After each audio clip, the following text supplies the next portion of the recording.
Wednesday evening, everybody. It is 9 o'clock, so you know what that means. It's time for another episode of the Football Show with No Name. We got a full house today. So starting up in the top left, we got the commission the house. So for the first time, oh no, y'all did the draft, didn't you? Oh yeah, back. Yep. Yeah, y'all did the draft. Then we got Big Ferg in the middle. We got Lauren, Who Dat Nation on the bottom right, and welcome back, Mr. EJ Wilson. In the bottom left corner to complete the square. So how is everybody doing today? Let's start with you, EJ, since you're the guest today. How's everything going in your world, my guy? Things are going good, man. I've been playing a lot of golf again lately, so that makes me smile after having that back surgery. So things are good. Yeah, I'm glad you're back at it, man. I was actually talking to Marcus on LinkedIn since I saw y'all were playing at Drive Shack. Or was it Top Golf that y'all were at? Drive Shack. And so you and me and him are going to get around together and get out there on a real golf course. So sounds like a plan, man. Yeah, so we'll figure that out. But nice to have you, man. I appreciate you taking some time out on your Wednesday evening. Miss Lauren, how you doing?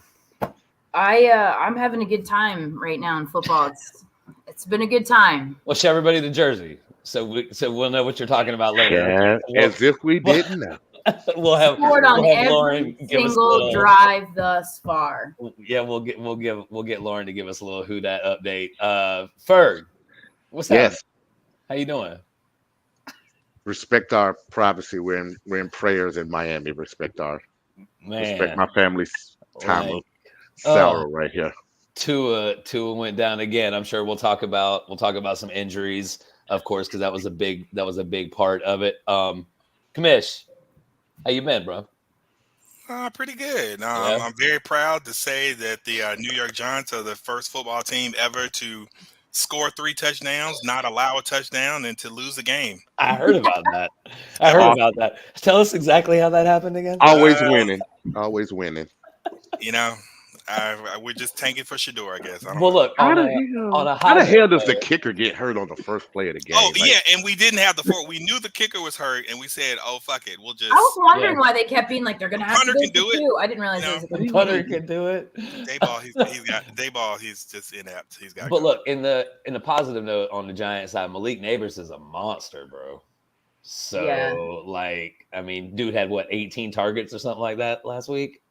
So the kid's good, man. The kid's good. So and ironically, he dropped the catch that would have helped us win the game. But I did, but you wouldn't have been even in position without him, right? So you paid for 18, not 19, right? But then again, you got Daniel Jones running the show, man. So I don't know how long that's gonna last, but I can tell you how long it's gonna last. What's the week 18? What is week 18 of the season? When does that end? That's the official last day of employment for Daniel Jones in the New York metropolitan area. Yeah, I think so. EJ, we had a question that we didn't answer last episode, and I don't know, I'm sure you've watched a lot of football already this year.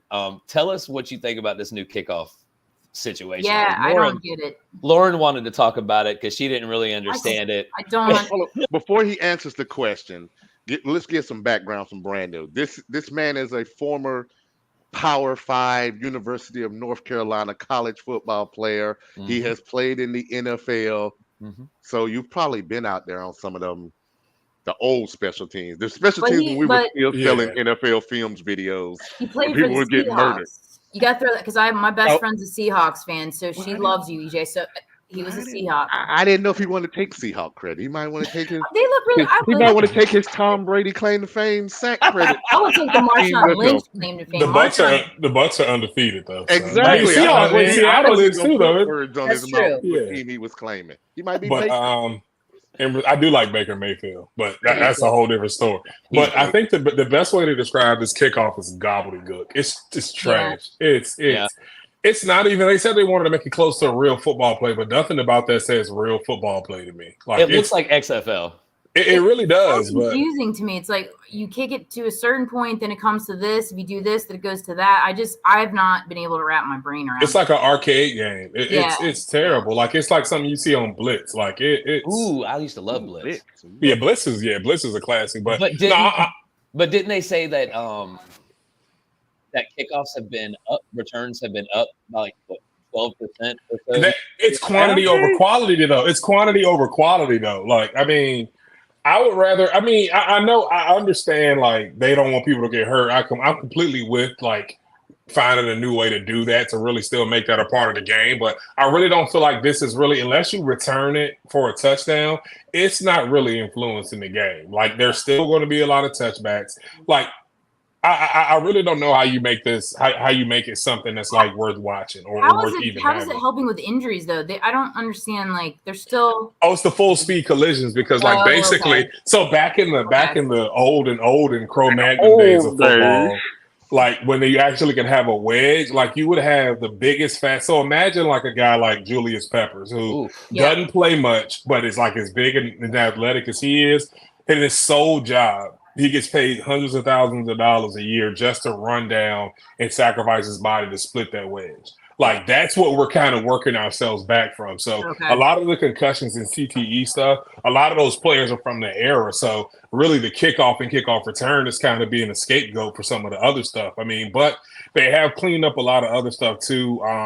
I will say of the new trends this season, I do agree with like the Guardian helmets. I think those help more than whatever this kickoff return situation is though. Yep.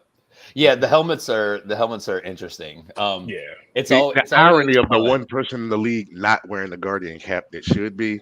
It's not lost on me. It's not lost on me. One person. I played rugby for a couple of years. And we had scrum caps, which is like similar to that, and all it does is downgrade the concussion. So I like see the Guardian caps. I get it, but does it really? But on top of, but think about this: you're wearing a super safe helmet, and then you're just adding another layer that's going to downgrade a concussion. So that's adding that little bit of extra protection to that helmet. That's almost nothing can guarantee you from getting a concussion, but the chances that you are going to get one goes up. So the Guardian cap by itself is not as good, as effective it is in addition to the helmet. So I definitely agree with it. In addition to the helmet, the more padding you can get, the better. So since we're talking about concussions, let's roll that into something. So I don't know if, Tua should have for sure. So I don't know if it's more injuries that are happening this year, or if it's just the people that they're happening to are more prevalent. So it's like it just seems like, I mean, we all play fantasy football here. Most of our audience plays fantasy football, and you got one or two on the IR. Right, or you know what I'm saying, right? Yeah, but Jeff, Ferg, you are an anomaly, bro. You got 700 leagues, man. So, but it's like everybody is hurt, right? So these high-profile guys are hurt, and they seem to just be going down. I mean, latest are Pacheco, right? And then Tua, and of course you got CMC, right? So you got Cooper Kupp, Puka Nacua, and so you got all these teams out there that like have no skill position players. So is it what else is going on, do you think? Or do you think it's just that there's just more high profile people being hurt? There's a direct correlation between the shortened preseason and the amount of injuries we're having. People aren't ready. They aren't ready to play. Like you're shortening in the preseason and these guys aren't playing a lot. So now we're seeing guys, who are coming in who haven't really made these explosive movements or experienced any contact during the preseason. They're getting in real game action and these things are happening. Or you have a situation where even with the the quarterback play we saw in the NFL in the week one was some of the worst that we've seen all around the league. It wasn't an isolated incident. That's also a direct correlation to these guys not playing in the preseason. Like there's something to that. Like you're not like, you don't want to have the freak accident to happen, but you're really hindering guys by not letting them get out there and play. Like nobody, like the high profile, I don't care who you are. You could be the biggest diva. You don't want to be sitting on the sideline during the preseason. You want to get that's when you go out and you try stuff. If you've been working on the move all off season, you don't want to try that week one against the best defense in the league or any NFL defense. They actually want to be in on those games. So I had these fancy notes, and then here comes EJ, just steals my point and just steals all my fancy information. We'll just go ahead and ball that up right there. I mean, he even used the same word to correlate. God damn it. Right. I mean, bring these professionals on here. My bad, man. This is what happens.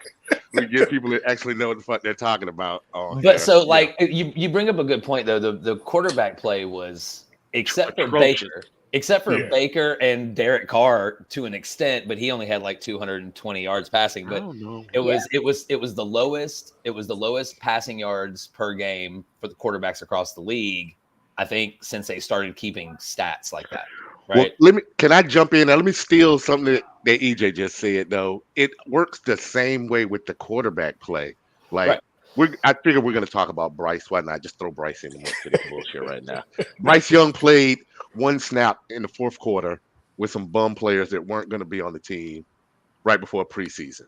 Whereas Derek Carr, who's been in the league, 10, 11 years? He didn't play. DJ Stroud, who was your offensive rookie of the year, both played in 2 preseason games. Mm-hmm. Yeah. The proof is in the pudding. All the guys who actually went out there for a snap, or at least a snap or two, with the guys they would be with, are your top 1 through 15 QBs right now. Sure. Derek Carr's got another reason, which I'll explain when we get to the Saints. But Kirk Cousins didn't play a snap, and he didn't play really good. He didn't look great, but he had a good game last week, right? He had a good 2.5 minutes. He had a good 2.5 minutes of the game. That's what he had. I think Lamar played preseason. Did Lamar play the preseason? I don't think he so. Looks like it. Well, regardless, like though, he didn't. you got all these guys that are getting hurt, and then you have the 2 gimpy veterans coming off of Achilles surgery that are still in the game. So it's just wild, man, and like it sucks to see fantasy wise and for those guys and for the teams but I don't know, man. It seems like an epidemic. Mm-hmm. So EJ, I got a question for you since we're talking about injuries. Do you think Tua should get paid? You I know you're going to be a player's guy. You signed your name on the line to honor contracts, but also I want mine. Should he get paid? If he is guaranteed money left on his contract, he should absolutely get paid. If the Miami Dolphins, but the type of organization the Dolphins are, they're going to take care of him, man. Like there's a reason that the ownership group has been around so long, man. Like and I know people that played there, like they really care about their players. So I do think he should get paid. Will he get paid? I don't know. But if he has playing, I don't think he should keep playing. I think that's a foregone. I thought he should have stepped away on the last concussion, because at this point, there's no way that he doesn't have any ill effects from this later in his life. They've been too crazy. Yeah. So when you had to stop playing, how old were you? 25. So you were 25 years old. You hurt your knee, ankle, leg, Achilles. Mm-hmm. Yeah. So had you had $100 million sitting out there, and the doctor told you, "Hey, we're gonna clear you, go back out and play next week, but if you get hit, we might have to cut off both of your legs," would you have kept playing for the $100 million, or would you have stopped? For my legs? Yeah. Man. That's not your brain, though. Yeah. But I feel like at 25, we had this conversation the other day. At this age, there's so many things invincible. that if you called one of us at 25 and said, "Hey, get in the car and do X, Y, Z for $150 million," hey, Les, done. I don't even need gas money. I'm already in the car on the way to you. I don't need no gas money. But he's literally risking his life, though. Yeah. But do you think that he really is going to walk away? I would hope that after that second concussion, where his hands, when he clearly had neurological damage, that to me, that was the second and the third. Yeah, that was the second and the third. But the other thing is always the Bills too. I noticed, but that was terrifying just to see it. I don't see him walking away. I see us being stuck with him. Yeah, and until he dies or the NFL, until Goodell pulls him to New York, they have some secret background thing we never find out about, and he gets to retire, and somehow they stretch. If anything, I don't know how salary caps work. Somebody else might know this. Could you just renegotiate with him and say, "Hey, we'll give you the whole 147, but sign us a Patrick deal. Spread this out over 10 years so you don't kill our salary cap for the next 10 years, and we'll give you all the money, and you leave." Or become a coach or something. I would assume they had something like that. So I was watching. Oh, sorry, EJ. No, I was gonna say I would 100% take that if I was him. And I mean, you do see that a lot in other sports, people getting paid to walk away, but that's $100 million, man. I think if they can reduce it to $50 million and say we'll pay you $5 million every year over 10 years. Well, didn't they just? I think that's more reasonable. Didn't the Browns just do that with Chubb? Like rework his contract because he blew out his knee. So I mean, I agree with you, man. Like he definitely needs to retire. I think personally. I mean, it looked bad. There was a big thing today on ESPN about insurance clauses in contracts and how you can kind of skate around the salary cap by adding these clauses, but people won't, and they really wouldn't answer the question about whether Aaron Rodgers had one, whether Tua had one. The Packers seem to have had one on Aaron Rodgers for a long time, and apparently they called the Jets to offer them the same contract last year, and they said nobody from the Jets would ever call them back. Interesting. I don't know what that's about. So I don't know. I heard I was listening to was NFL's one of the shows, and Rex Ryan was, first of all, Teddy Bruschi was speaking on it, which I thought was interesting because he's, when he was 31, he had the stroke and then came back and played 4 seasons. But Rex Ryan was saying some of it's coaching with Tua, and that because TMR just made a point about the sliding. So Rex Ryan's point was you could coach him so that he doesn't have these and I'm just curious, like, what do you guys think, if it's something that could be coachable? I don't think you can coach it. You can coach how to slide properly. I don't think you can. I think some of these athletes you can. That was RG3's problem. He couldn't learn to slide.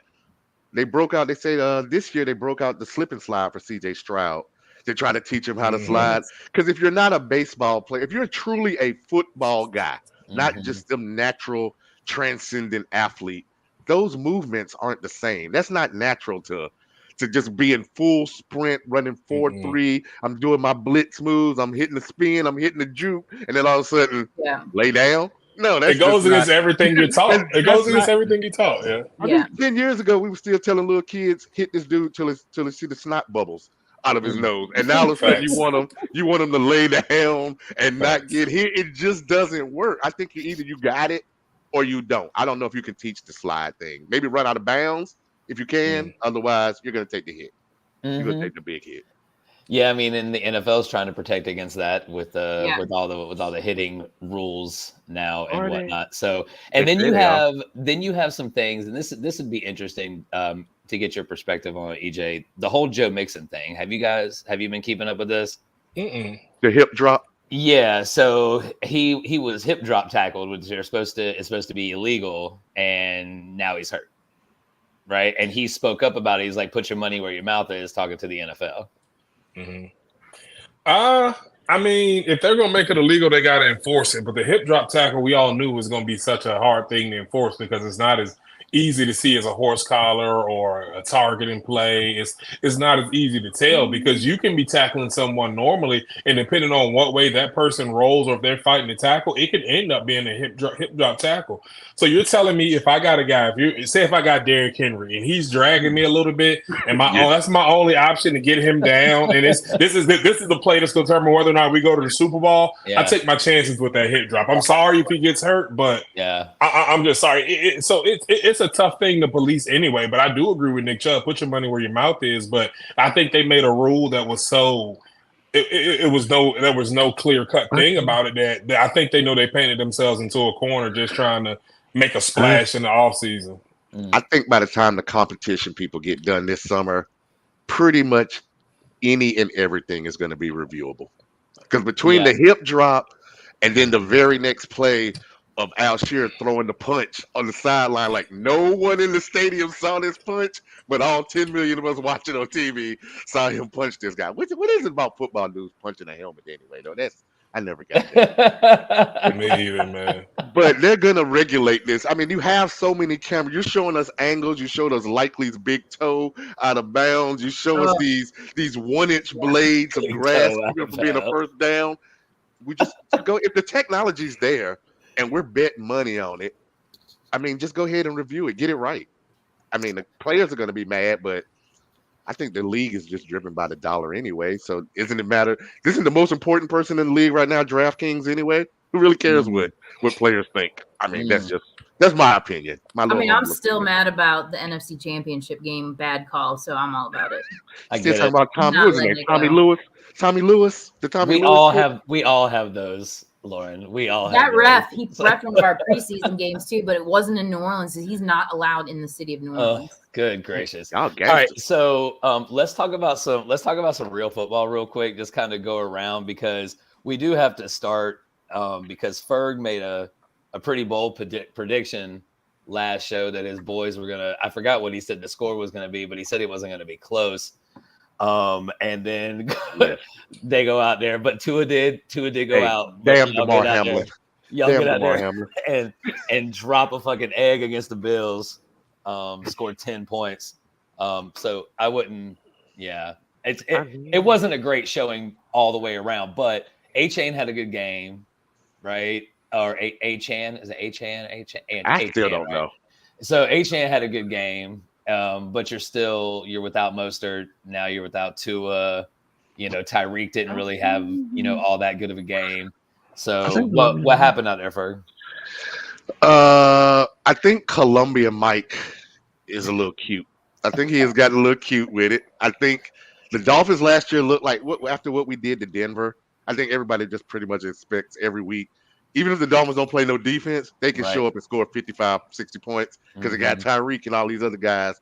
But it's just like everything else that happens in Miami. Like when we had Cadillac and they were running that other bullshit offense or whatever Marino was doing back in the day. Eventually they just start putting 6 defensive backs on the field. They have caught up to what Mike has done, and Mike doesn't have the talent on the offensive line to keep doing what it is he wants to do when dudes are just basically opening the gate and just letting dudes come right up between the center and the guard.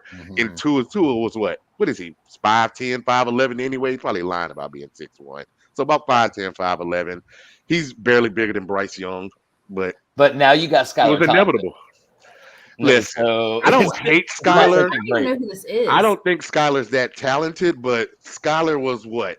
A touchdown away from winning that playoff game against Buffalo. And he hadn't played all year. He didn't play any last year.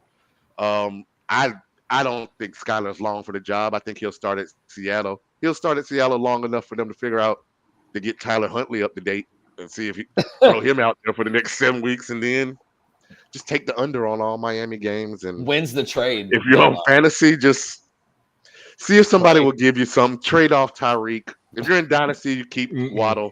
Anywhere else, trade Tyreek. EJ, you got any shares of Tyreek Hill in fantasy or Achane? Oh no, they're on everybody else's team, so I'm not upset. I hate it for the Dolphins in real life because they're one of the teams I root for, but in fantasy, fantasy is life. So it is life. Absolutely, I'm not upset about it. So real quick, Texans take care of the Bears. That was fun to watch on Sunday Night Football. The Ravens. They are interesting.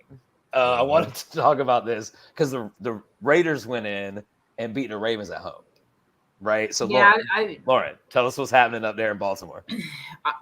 I've talked to a lot of people this week. I was like, I just want to get your opinion. So what I've heard is Max Crosby was the first problem. I guess he got through. He always does. Yeah, and I watched John Harbaugh's post game. I honestly don't know what's going on with the Ravens. I don't know if it's their offensive line. Lamar's playing fine. I don't know why he didn't just finish that run at the end of that game, but it's just shit luck. Yeah. Kansas City was a hard game in Kansas. Yeah. And last weekend I thought, I put them in DraftKings and lost. I did not put any Saints in last weekend and lost because I put all the Ravens in. Always put Shaheed in. We'll talk about them in a few. But it's just wild. Super Bowl contenders will lose a game like that. Oh, I'm sure, but you can't lose to the Raiders at home. The commish can tell you why the Ravens are losing if you just go ahead and let him tell you why they're losing. What happened, Mary? Go ahead and give the dissertation on Lamar. Tell them why they're losing. Tell them what it is. No, I think it's that they have an identity crisis. That they don't know exactly how they want to be. Did you see where Zay Flowers liked a repost where somebody had posted, seems like they get him cooking in the first half of the games and then they go away from him. And they can't understand why. So it's they don't know if they want to run the ball with Derrick Henry or if they want to have this dynamic offense. Now, my personal opinion about Lamar Jackson, he's I think he's the James Harden of the NFL. Really great talent. You're gonna win MVP, do some really cool stuff, but he's gonna shit the bed because you need more than just one individual talent, and it just seems like they lean on him, and it's hard for him to kind of pull through. He's not Mahomes. He's not ever going to be. No, and they have a new toy with Derrick Henry. They want to play with it, but they also want to throw the ball to their playmakers. Why get Derrick Henry and get rid of Greg Roman? Right. What's the point? LA paid him more money, right?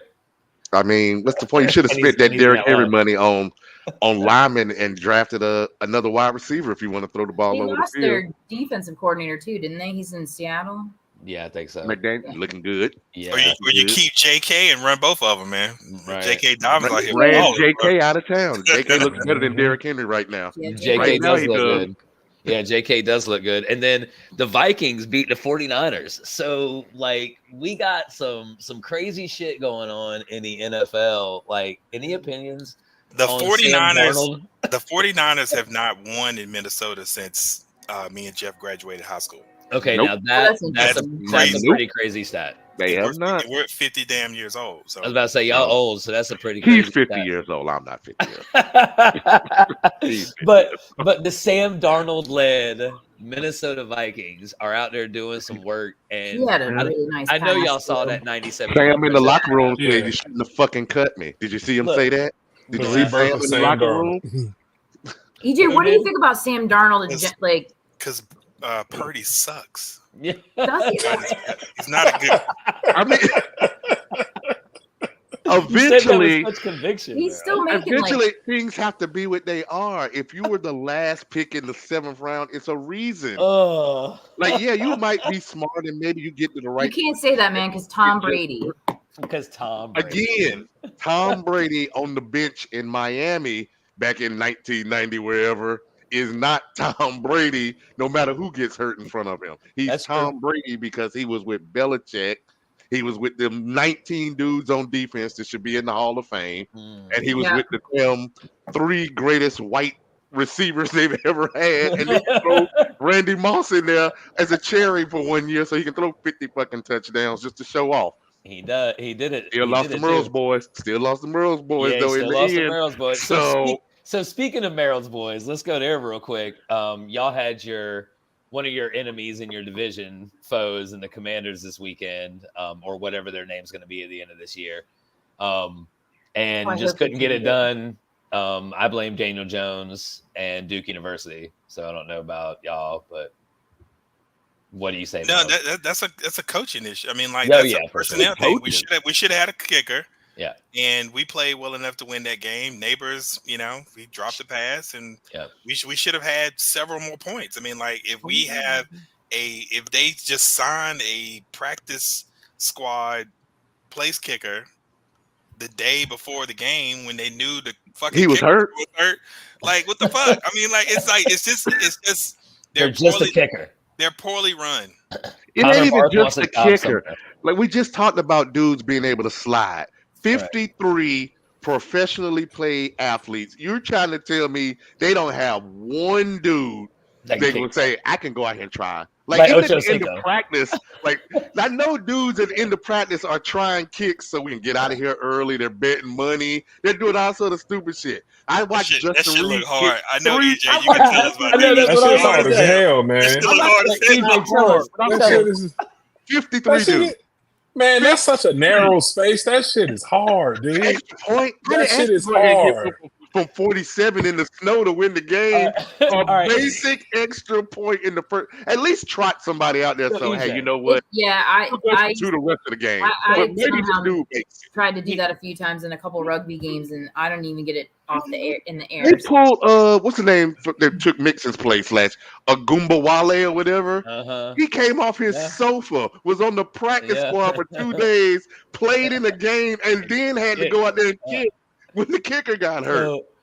But didn't he do a kickoff though? He kicked the extra point too, though. Oh, just like Justin Reed. So EJ, hey, somebody try it. So EJ, soccer though. If you had money on the line, are you hitting a fairway that's 30 yards wide or 50 yards wide with your driver, or are you hitting an extra point to win the game? Oh, the fairway. I don't stand a chance. I don't stand a chance kicking that field goal. I'm telling you right now. It's not. I don't. It's real. Yeah. I don't stand a chance. No. With not knowing the proper technique. I don't know. No, I feel like you can fake it from just watching football for 30 years. Just go out there, do the grass thing, like the dude in the replacements. Just put grass up in the air, get your little spot, get your little hip. You got to count your steps. You have to count steps back, and so it's a whole thing. Listen, and like I'm not asking you to come out here and be Pat McAfee, run no kicking camp. I'm saying come out here and throw the ball like you do at the county fair, trying to win that damn ugly ass bear. Just try it. Now, if it doesn't work, we go through the rest of the game. But you knew he was hurt, though. That's what I'm saying. The day before, there are plenty of kickers on the street that you could just call. You could go, whatever who's that kicker that we had that went to jail for the Giants that was out here assaulting the girl. Let's just call him. And another part of kicking, if you know your kicker's hurt and y'all in this dynamic kickoff, then you should have already told, listen, if dude break it out to the 30 and we already know you got a groin injury, fuck it, it's going to the house. Why are you trying to chase him down and get embarrassed anyway? Yeah, it's wild. You weren't going to stop. You know what the Saints have? Our backup, we got a guy that's backup. He's from he played soccer and he's Irish dude. Like they got him like overseas and he just hangs out until he's needed. Most of the punters now in college seem to be Australian or rules football. Why can't the punter do it? Right. Yeah. Aren't they trained in that? You tell me he's been punting since 6th grade. He never kicked an extra point or field goal. No, he made it to the pro level of football, only having to punt since middle school football. Impossible. Unreal. I don't believe that. He must be really good. I don't believe that. Like he must be really good. All right, so EJ, let's talk about your boys real quick. One of your boys, the Bucks beat the Lions at home. Baker plays well again. Rachaad White gets hurt, right? So didn't Rachaad White go down, right? And so y'all are your boys are playing well, and nobody expected the NFC South to go out there and kind of wreck shop. Nobody counts the Panthers. We'll talk about them in a second. But they should be relegated. Yeah. Like they should definitely be down in the XFL or the USFL or whatever. But your boys are playing well, man. What are you seeing from them?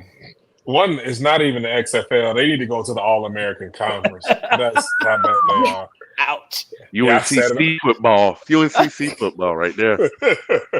I'm honestly not really surprised. I mean, and honestly, the NFC South is looking good as well. I mean, everybody talks about that loss that Philly had. I mean, the Falcons are a good team. Yeah, they lost to the Steelers, but they lost to a pretty decent Steelers team.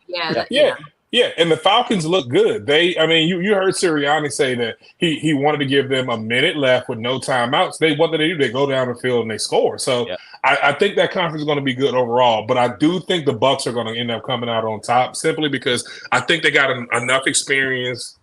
Their coaches have been there. The guys on their defense have been there. They have a lot of key people. They have a lot of Baker's playing well. People. Exactly. They have good. All their good players are in the key positions. They have a good quarterback. They have 2 great wide receivers. They got a decent tight end. Yeah, the running back's hurt, but he's still pretty good.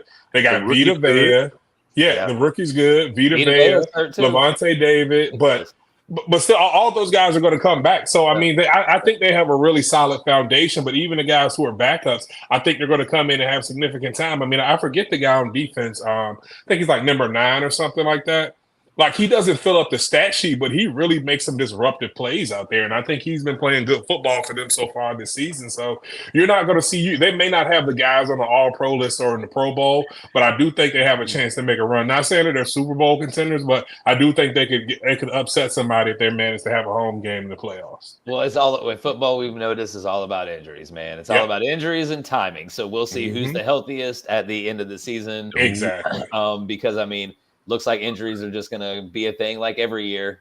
Just seems more prevalent this year. So, Lauren, let's go to your boys real quick. Went out there and were dogs, right? Yeah. So I've been waiting since Sunday to ask you a question, EJ. It's coming in 2 seconds. So we brought in Kubiak from San Francisco, and the Saints in the offseason fired everybody except for Dennis Allen. Kept all the same players, fired everybody.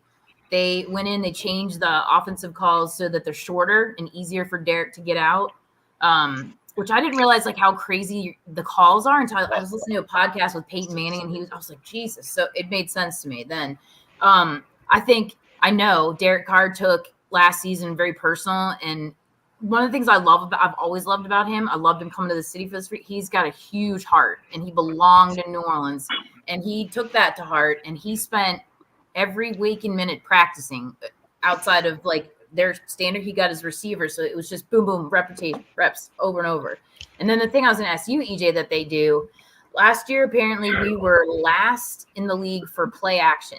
And apparently if you're not doing that anymore, if you're not doing enough of it, you're not going to get anywhere in the league. So they completely flipped it. It's now 54% of the game is play action. And that's how they've been able to get Kamara.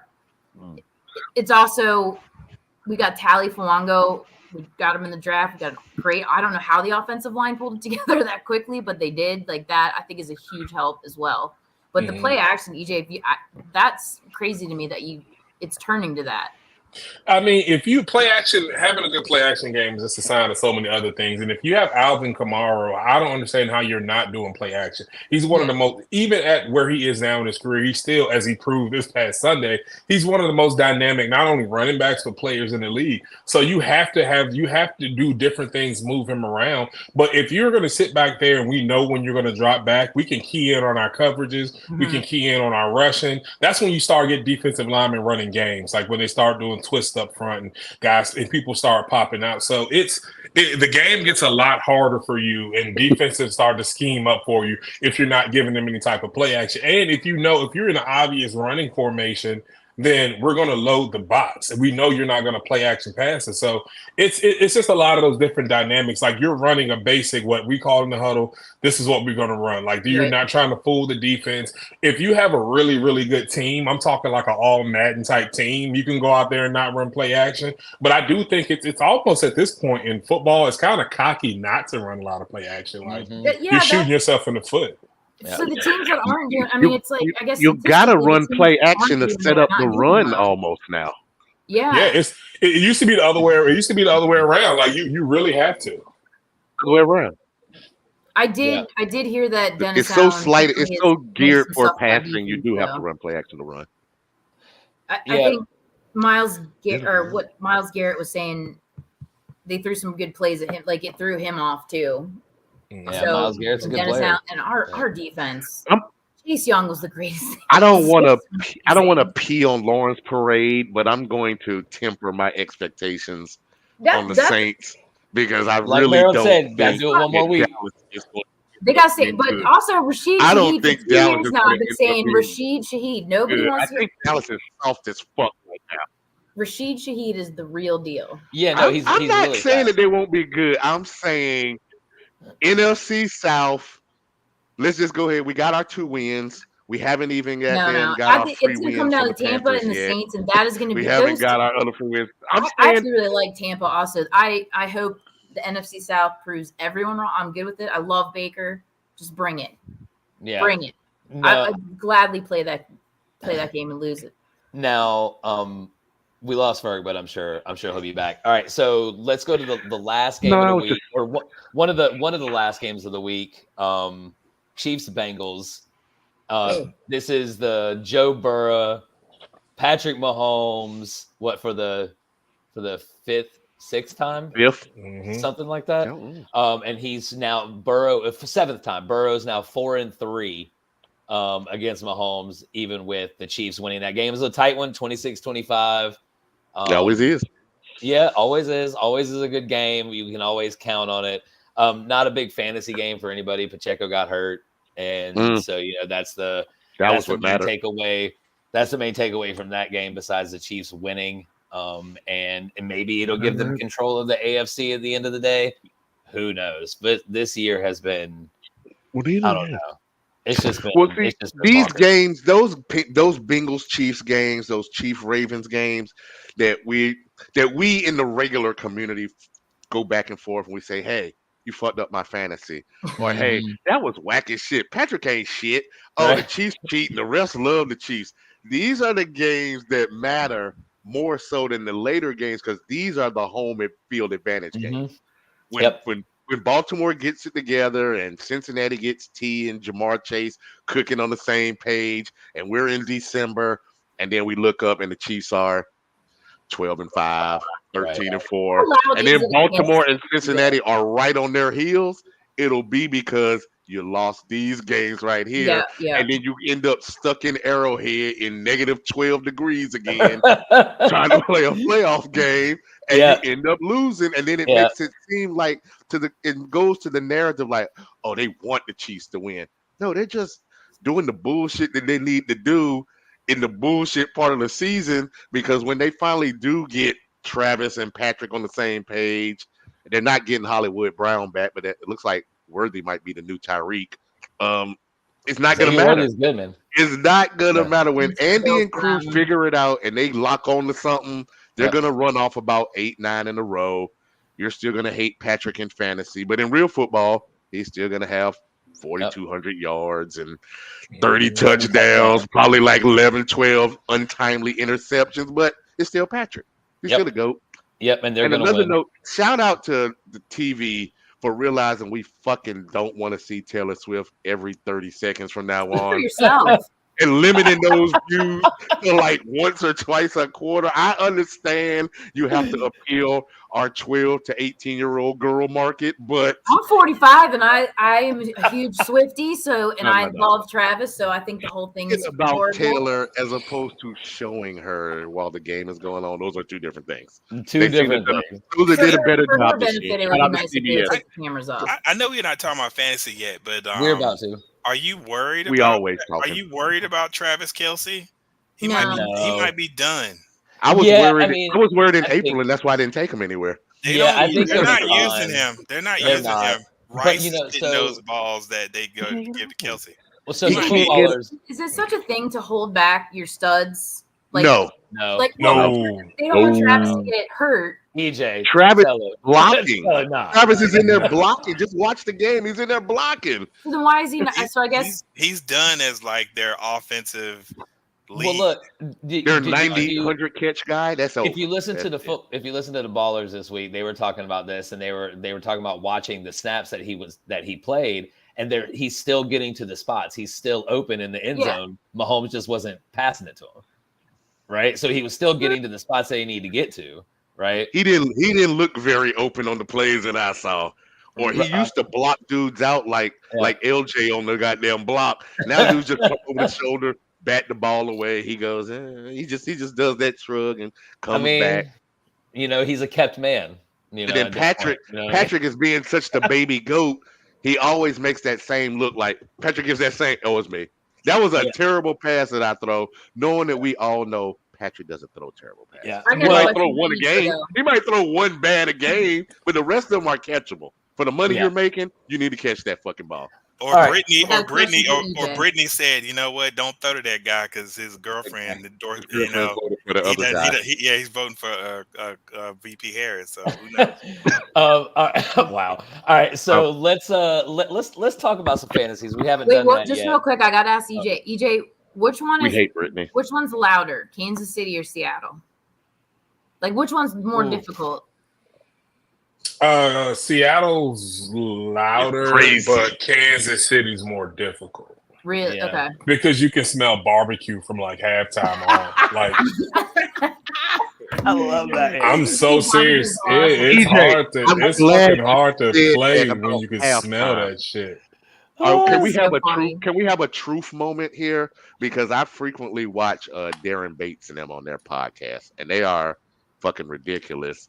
And I watched several NFL players yesterday have a conversation on this podcast about popping edibles at halftime of games.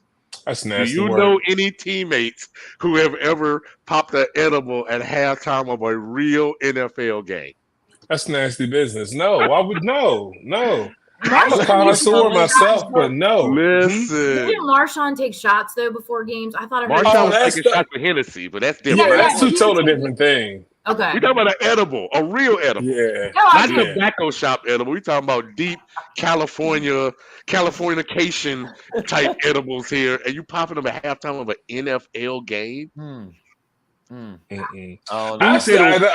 I never heard of anything like that, man. Honestly, I've heard of dudes smoking before the game were like, but nah.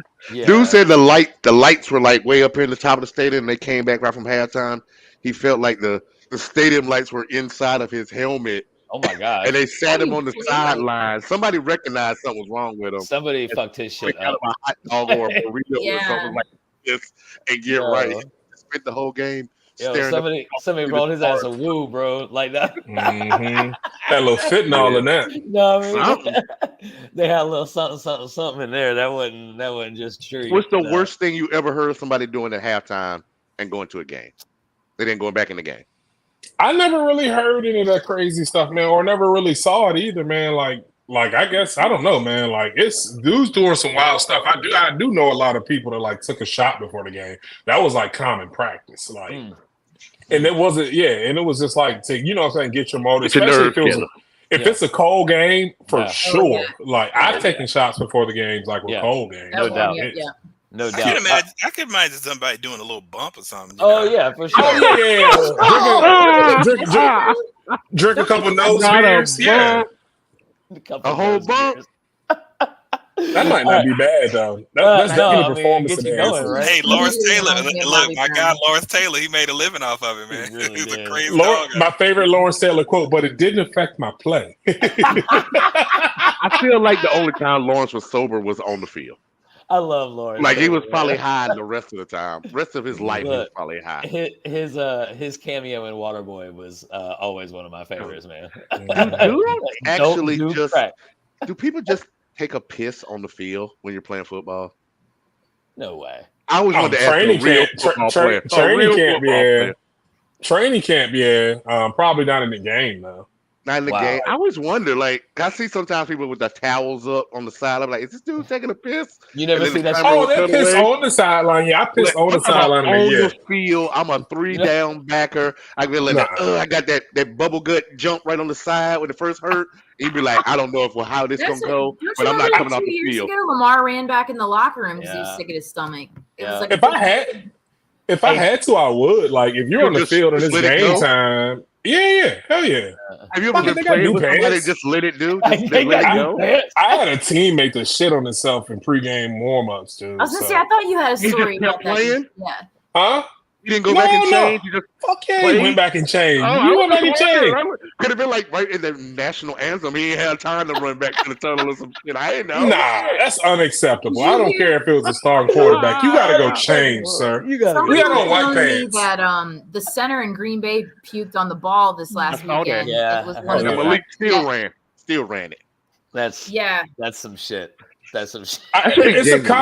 It's a common football rule that, like, if it's like you throw up on the field or something like that, like you used to seeing that. Like, if it's not that uncommon to see that. So no pissing during the game. I can just eliminate that from my question of life.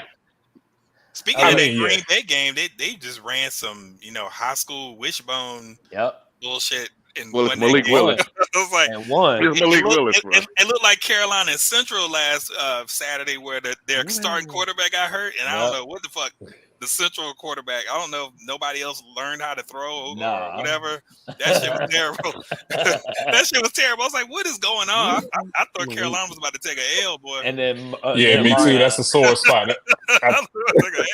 But then Amarion did what Amarion does, and I just think that they just wore them down. By the end of the game. I mean, legit, the Central quarterback, whoever the fact that y'all talking about wearing down North Carolina Central just tells me where your program is right now. Just those quarterbacks running a North. We're 3-0 right here. That's what matters. We're 3-0. That's what matters. So we're number 8 in the country right now. Well, we're the opposite number that Florida State is. So I do know that. But anyway, I digress. Let's talk about some fantasy real quick, because we haven't talked about fantasy yet this year. We all have fantasy teams. EJ, I think he said he had 3 before the show, right? You got 3. EJ, Lauren, you're at 6, 5 or 6. I'm at 5, I think. Merrill, how many you got? Merrill's got 5. So between all of us, we have 13 leagues. And if you added 294 to that, you would have the amount of leagues that Jeff has. What do y'all do with y'all's time all day? I mean, like, I literally, so I spoke, this is a 100% factual conversation. I spoke to the parties in my house, wife included, and I provided them with notification that between Thursday and Monday for the next 19 to 21 weeks, I am not on parent duty. I will not be speaking to you. Don't ask me nothing about shit. I got to work all day. I'm in college, and then I got to do waivers for 300. That Evan Ingram coming out at the last second on that game Monday night and Thursday every week. Yep. I don't have time to parent you right now. I'll be back. I'll be back in February after Super Bowl. We can talk. Fantasy is life. That just makes me happy. So, like, overall, how are y'all doing? I know that in our league of record with me, Ferg, and Harold with the commish up there, I'm rolling right now in first. I don't know how, but it is only 2 weeks in. But it is it's going well in the Hoofnagel. Not so well in a couple of the other leagues. Oh, should I play you this week too? That's great. So I think I walked the dog on Lauren in our league last week. I beat the shit out of somebody last week. I beat the shit out of a lot of people. I had in 2 different leagues. I had the highest score and still was defeated. I was like, come on, that's the worst. Yeah, that's. And one of them was I had Kamara too. I'm like, come on. This is my fantasy life on most of my teams. I'll give you an example. This is a league. This is my bench right now. I'm not even going to talk about who I have to start. I'm going to tell you who I have on my bench right now. Skylar Thompson, Jordan Love, Raheem Mostert, Joe Mixon, A.J. Brown, Deebo Samuel, Jake Ferguson, David Njoku, and Puka Nacua. That's my bench. All of these dudes are on the bench because they're all injured. Like, you can't win a fantasy league when you draft a dude. Like, if you draft CMC first, and I was talking about this somebody the other day. If you took CMC or Tyreek with your first pick, no matter the format, and you don't pick again till 24, 23 picks later, that means if he's out of the game and that dude that you picked at 24 is just average or happened to be like Pacheco, everybody on your league has at least 2 all-pro level players before you even get to your first good player. Yep. So you're not going to win. You're not going to win. I had the first pick in one league. It was a 2-quarterback league, 10 team. I drafted CMC first because he's the only player in fantasy football to average 20 points a game. Yeah, so it's like having 3 quarterbacks. Were you able to get Jordan Mason? Because he does. No, on the back end, on my comeback pick, I was able to get Jahmyr Gibbs though. Right, so like it was because it's a 2-quarterback league. I almost got Breece Hall. Like it was really close, right? So, but it was, I am 1-1 in that league, but I got my ass whooped the first week. Scored like 87 points, right? No, and I do not have Jordan Mason, so that's fun. Yeah, Jordan Mason going for first-round picks. People trade Jordan Mason for first-round picks out here right now. I did that. That reminds me. Yeah, I'm never gonna do that. That reminds me, Merrill. Somebody offered me Jordan Mason for Amon Ra. I told you I had a question for you before we started the show. So I want to talk to you as a commissioner of a league. So I have this league that this happened last year too, and it was the commissioner that initiated a trade with somebody, and there's no vote on trades in this league. No votes on trades in this league, right? So he traded. Oh my gosh, it was. Let me go back to it so Wasn't I get this exactly. Like Patrick Mahomes? No, it was no. It's not the Patrick again, is it? No, he traded Devon Achane for Jordan Addison. What? And so the commission gave up Jordan Addison, and the other dude gave up Devon Achane. Yeah, that's wow. off. Is he a Minnesota fan? I mean, it's a yes, bad he is trade, a Minnesota fan. But it's not a. I mean, it's not collusion or anything. It's a bad trade. Are they friends? Yes, they're so the backstory is they're friends, right? I don't think it's collusion, right? But the commissioner initiated the trade because he knows that this other dude knows nothing about football. Oh, he just fleeced him. Yeah, he just fleeced them. Right. No, he did. But like what I'm saying is if I'm gonna play in a league like that, that's fine. I'm okay if it's a free for all. You do whatever the fuck you want to. You can steal from the dumb, right? But I don't want to pay to be in a league like that. Well, you know what I'm saying? It's like I don't play in free leagues. Right. I'm commissioned I just don't want to right now. So I get these texts where somebody's like, that doesn't sound fair. But I don't have the trade veto on any of my leagues because I feel like as a grown man, if you've get paid $25 to $30 to $40 to participate in this, and you don't even bother to watch the games on Sunday or Monday to figure out you shouldn't be fucking trading Jordan Addison. This dude drafted Devon Achane, then it's on you. This dude drafted Justin Tucker in the 6th round and had 3 fucking kickers and 4 tight ends. There's always a team manager. It's always one, and then some people just play for fun. They're like, okay, I don't get to talk to Clint and Merle and blah blah blah, but they included me in the league this year, so I'm just gonna do what the fuck I know. It's like giving the damn sticks to my 12 or 13-year-old. Like, hey, do what you want to do.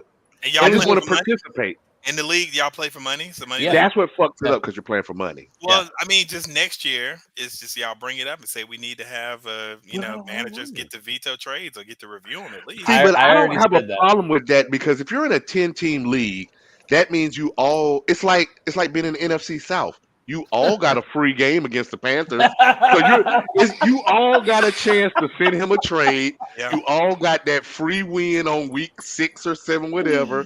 And he's probably the reason why some of you are in the playoffs because depending on how the random schedule generated, some of y'all played this dude twice.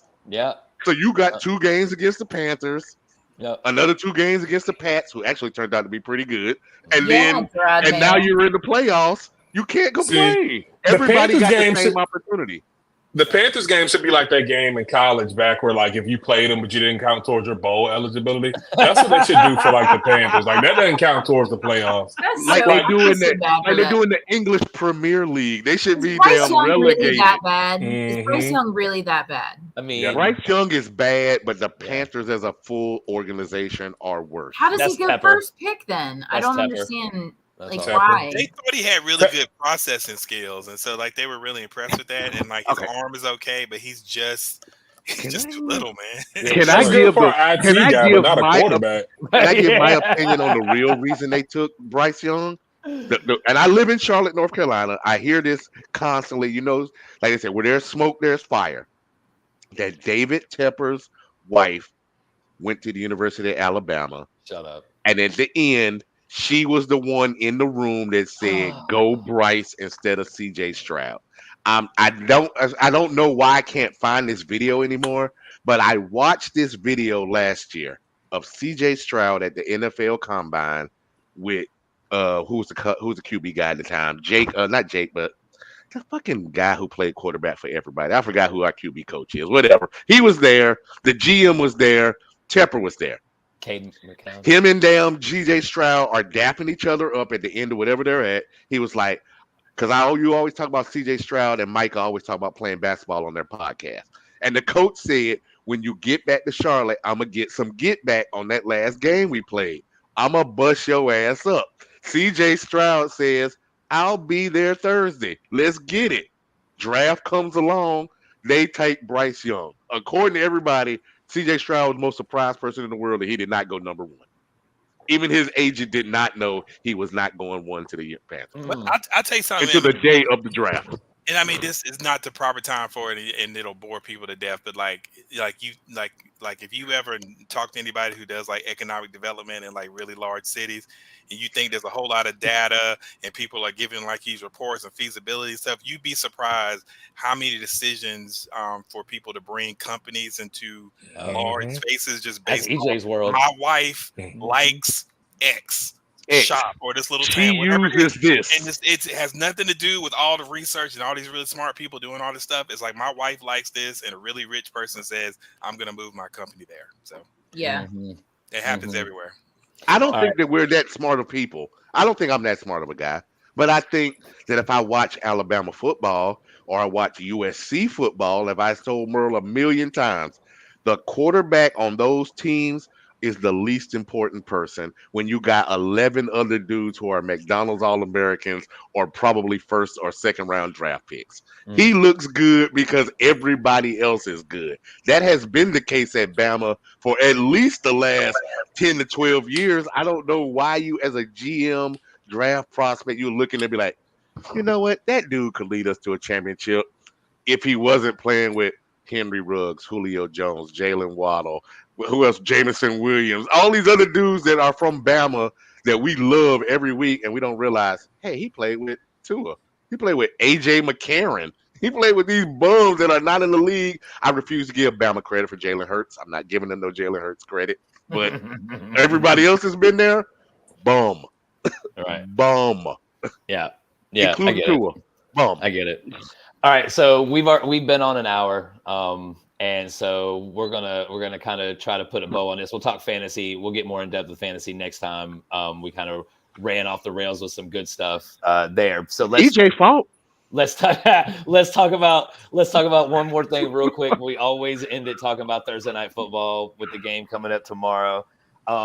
It's the New England Patriots against the New York Jets. I'm gonna probably go to bed for that one. Yeah, J-E-T-S. I mean, J-E-T-S. I will say a couple things. That's a first half. If it's okay, I might. The Patriots have looked Understand. much better than people thought they would. Ramondre Stevenson has been lighting the field up. Let's hope he continues that. Antonio Gibson too. Yeah, Antonio Gibson's been playing well. Jacoby Brissett's been playing well. So, but the defense is really what's the cornerstone of that franchise at the moment, and they are playing well for sure. And then you got the Jets, who always have the cornerstone of there is defense as well. They got Sauce Gardner leading that secondary. He's tough to throw on. Aaron's top 10 right now in fantasy. Yeah, Aaron's not playing bad. Top 10. First game, he looked like he was playing on a bum Achilles. God, man knows Aaron real well. He's got him. And Breece Hall, y'all, he's looking like the absolute truth as long as he stays healthy. But here's the thing with this game. The Jets are favored by 6, and it's a 38.5 point over-under, y'all. So it's like a 22-16 game. I'm taking Pats. Pats by 1. Yeah, I'd say the Pats definitely covered that. I think they probably actually end up winning the game defensively, and I think they run the ball. They're able to run the ball enough for screenplays enough. What do y'all think? Yeah. Yeah, I'm going with the Patriots. I just don't really believe in the Jets, man. Yeah, why would you? I don't want to believe in the Jets. What about you, Kamish? I think the Jets will actually win, but the Patriots will cover. And I mean, because look, I'm telling man, what's that Braylon Allen dude? Oh my god! I tried to pick him up everywhere this week. Just run both of those dudes. Run Breece, then run him. This kid isn't even 21 years old. That's crazy. Dude is a monster. Yeah, he is. Yeah, I mean, with him and Breece in the backfield. I do have a question for y'all, just real quick. Let's throw a little bit of fantasy stuff for folks. If they have little Garrett Wilson on their team, how are y'all feeling fantasy wise about Garrett? Panic. I didn't. Why are you panicking? On purpose. Panic. The Jets completely went away from the goddamn pass in the last game, and he still had 6 for 91. I think I text you that. Like, this dude's gonna lead the league in targets if Aaron just not gonna throw the ball and nobody else. His boy Alan Lazard and they just went away from it. Alan Lazard is on the team because he's got butt naked pictures of Aaron Rodgers somewhere doing some shit with him. He has to. He has to have something on somebody. Still keeps in the league. Come on. He was extra average in Green Bay, probably a little below average at moments. Alan Lazard is the worst. Alan Lazard is the worst bag of weed you ever had. You smoked it, but it was still the worst bag of weed you ever had. I used to have a dude that used to deliver me shake. Yeah. Don't turn your nose up and shake, man. Oh, I got some shake in the garage right now. I was always a fan of the shake. Can I call? We got to go overtime because we can't go another 2 weeks and not talk about this. I'm gonna give you 30 seconds. You can give your opinion, Kamish, EJ, whoever. I'm gonna just throw it out there. You tell me. Shannon Sharp video. Go. What do you think? Tell me. It's one of the most hilarious things, and I'm glad that they gifted that with us. So let me tell you, my wife makes T-shirts. So within 10 hours, my wife had found a picture of him, like a workout picture with a shirt that says "That's my Michelle." So if I'd have figured out where it was, I would have had that on right now. Please tell her to call me so I can order that today. I will cash out her as soon as we get off of this phone. I need that by Saturday to wear on the street. Commish, Shannon Sharpe, what you think? He just has the lengths that he will go to promote himself disturbs me. I don't like his get down. Like I don't like his get. It's funny and he's entertaining, but like he is a self promoter, and like this whole thing was a contrived stunt, and he's trying to play it off. And I don't know if you've listened to some of the stuff that Cameron and Mace. Oh yeah, I listened to that today. They're 100% spot on. So I mean, more power to him. Go ahead and make that money and get this promotion. But like the lengths that he goes for attention to, like, look at me. I mean, like it is on some Taylor Swift. It's on like a Donald Trump level. It's a LeBron James, Taylor Swift. Like look at me. It's a lot. It's a lot. Based on the shit that he said against Cameron and them, I'm just throwing that out there. Like he has had a meteoric rise in that particular part of entertainment, the podcast. I'm shocking. Like honestly, I blame Shannon Sharpe on everything that's going on in the world. The universe has not been right since him and Cat Williams got together on that sofa. We've been fucked up every other week since they had that conversation and opened up whatever cauldron of evil that they concocted in there together. I don't know what happened, but something happened. Like, that 40 million views, he got a taste of that, and he's like, I'm whatever. I don't need Nightcap on every night. Like, there's nothing to talk about every damn night. Him and Ocho saying it's not. I mean, but people watch it. He's entertaining. He's funny. It's cool. But like the self promotion, oh my goodness! And then then him and Screaming A on ESPN and the misogyny. I'm with that. What you think, Lauren? What you think about Shannon Sharpe? Did you see the video? Honestly, hear the video? I haven't paid it any attention. It's not really up your alley, huh? Yeah. Right up your alley. Yeah. Gotcha. I'd rather watch like The Bachelor and shit like that. I got you. No, I mean don't hear no cheeks getting clapped on Instagram. I understand. Yeah, no. The thing that got me was the thing that got everybody was that dude sounded like a lion and shit. Like, I do want to watch it for that because I was telling, I need to watch it for the lion part. I mean, you can't. I mean, the thing it's like you can't go live on Instagram. You can't do that. I just don't see how that's a 3-step process, man. It's a 3-step process. You can't do that. We tried to do it before the show started. Now, what would be more believable from Shannon, even though he eventually said that was me?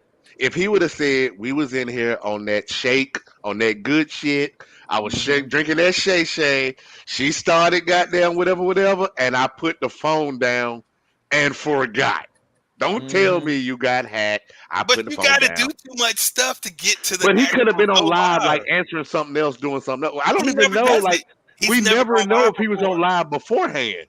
Or she was like, I bet you won't go on live. And he was drunk ass like, I do it. Then he thought he hit off, and it was like, nah. Don't go on live for $1,000, like Boosie said. Think about it. You're in the room. I don't know the girl. Think of the baddest entertainer you've ever thought of in life. You're in the hotel with her right now, and she says, I'm gonna give you this thing. Go live. You on the phone like that. Now you don't go and pause or turn it off, but you're on the phone and you're doing it. I mean, just be honest. Just say you're doing it. Yeah, I don't know. I just think that was all promotion because, like, he did. Yeah. There's a certain narrative out about him, and I know that goddamn Paul Pierce is mad as fuck. Paul Pierce is mad as fuck. He got fired for dropping balls. That shit was out of pocket. That was out of pocket. Yeah. That was reckless. Because he did that on purpose. He's like, yeah, shake that ass, bitch. He was like, that shit was out of pocket. I love Paul Pierce. Love Paul ever in life.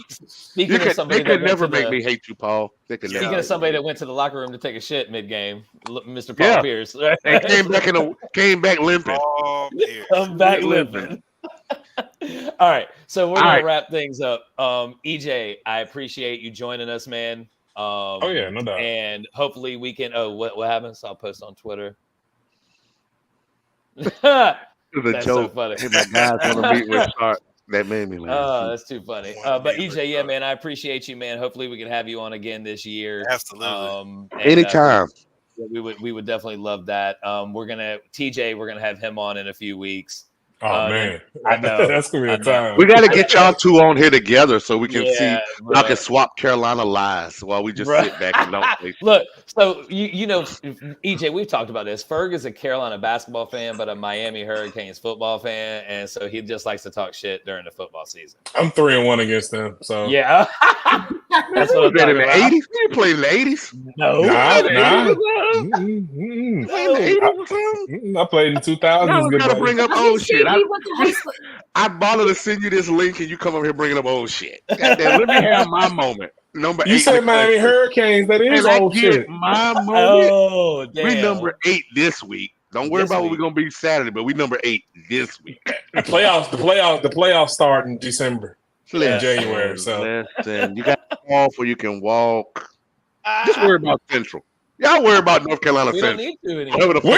We're mid-major basically. So Wow. This year. Look, next year's schedule is a little bit harder. I know we got to go, but my favorite, you get notifications on your phone all the time. I ignore them. My favorite notification of the week was the ESPN pop-up where it says, oh, now Florida State and Clemson are renegotiating with the ACC about distribution. Weren't you just trying to leave me a week ago? A week ago, I was a bad baby daddy. Now you want to leave. Now you want back. Now you want to come back. Now that your game's going to be on Tubi. Now that you 0-3, about to be on Tubi, you want to come back. I will replace Florida in it. I'll replace Florida in it with FIU and kick their ass out. Tubi. I know. Y'all some dumbass motherfuckers. They gotta be. Them motherfuckers terrible. Them motherfuckers are ass. The nation is gonna want that game, boy. How the fuck you lose to Memphis? Right. Didn't we just talk about the Panthers going down to the AAC and you lose to an AAC team? Bruh. Come on, Florida State. I know we don't do college football on here. They are ass. They are anytime you have a chance ass. to talk shit about Florida State, you'll do it. You take it. You jump on that shit and take it. Well, especially I when love they talk Clemson shit losing because Dabo and his self-righteousness. Fuck Dabo. Don't take people from the portal. Fuck you. Yeah, fuck you. Yeah, I mean, and then Florida State talking all that shit about being the best team in the league and being the reason that people watch ACC football and shit like that. They come out here and go 0-3 and lose to a now we know is a better Boston College team than we thought. But it's still fun that they're 0-3 and it's the third time in 5 years. Isn't that what they said that Norvell was 0-3? So he sucks ass. Yeah, no, it's a good time. So anyway, anybody else have anything to add before we dip out? Shout out to Kendra Harrison, the number 1 prospect in the 2026 ESPN class, saying fuck this raggedy ass private school in Charlotte and coming back home with his boys back in Reedsville to terrorize the rest of goddamn the NCHSSA for the rest of this year. We're going back to back, bitches. Just so long as y'all know that. Well, you need to go ahead and get him on the show so we can convince him to go to Carolina. Do. We need to get him on the show. On here with EJ. But we have to pay him to Carolina. Yeah. So Lauren, you got anything to sign off with here? Just everybody, please remember you got about I would say you have to be registered to vote by probably 3-4 weeks before the election. Mm-hmm. Very important. Life or death, literally. Please, especially in North Carolina, please register to vote. Yep. Everybody definitely do that. Yep. And EJ, we need you to come on our Sunday morning show that we're going to do. Merle and I are going to do a Sunday morning football show live from the sports book in Vegas. How about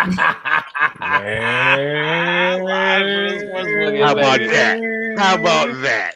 We're going to go on live. We're going to take bets. You cash out me. I will put your bet in live in the sports book in Vegas. That's how we're going to roll. I've never been to Vegas. Oh, I've never been to Vegas. It's an interesting time. Commish, you have anything to say to sign off? Oh, no. This is great, man. It's good to hang out with y'all. This is a good conversation. It's always good to hang out with y'all. EJ, you got anything to add, brother? Mac Brown for president. No. I love it. That's That's the most sarcastic. That's the most disingenuous thing I've said all night. So. Tell your wife to send us the link for them T-shirts, though. For real. I will. I'll let her we know. Need that. Yeah, we need them T-shirts. All right, so Wait, oh, wait, man, I do have something for people that are watching this on Jeff's personal Facebook page. You're probably in Rockingham County, or you might be. The work that I do, organization called NC100. We are doing a voter registration event in Eden at the Eden YMCA on Saturday from 10 to 2. You get your membership free at the YMCA if you register to vote this coming Saturday. That's for amazing. people in Rockingham That's County, awesome. Eden, North Carolina. YMCA. And it takes 2 seconds to register to vote. That's if that. great. 2 seconds. Awesome. I appreciate that, Meryl. Get a free membership. So free membership, free register to vote, help save the country.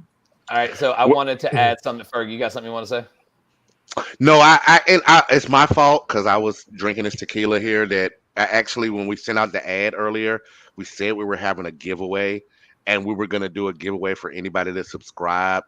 So we're just going to roll that over to next week. Okay. So if you subscribe or liked anything on the podcast, on the channel, we're going to put your name in. I am going to personally give you a $25 gift card to somewhere. Next week, we're going to pull a name on the show next week. And you get one of Jeff's random fantasy teams to manage. And I will make you co-commissioner of at least. I have one now. It's like this random 27 teams. I'm going to make you co-commissioner of. So I'm not going to pay you, but. I do want to add a couple things.